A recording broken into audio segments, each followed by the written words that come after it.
Welcome to the Slop Farm. Enjoy the video. You start by confirming the device supports shortcuts and that you granted necessary permissions. This prevents interruptions.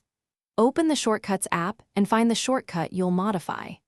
Once there, tap to edit and add the initial action. Choose an app targeting action like Open App for context or scripting to run shell commands. This lets you reference the app process. Make sure the shortcut can identify the app name or bundle ID, so subsequent closure steps act on the correct target. Once the app is identified, insert a closure action such as Quit App or add a script that sends a termination signal.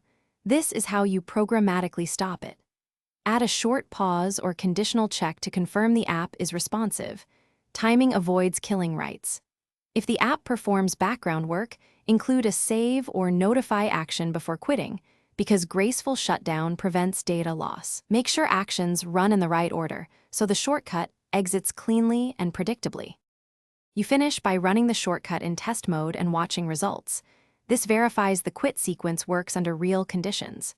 If it fails, adjust timing, elevate permissions, or switch to an alternative termination method, sending a gentle close first, then a force quit if needed. Once satisfied, name and save the shortcut for quick access. If things go wrong, force quit the app manually and review logs or permission settings, because most failures trace back to denied access or incorrect bundle identification. Thanks for watching. Consider subscribing if we helped you today.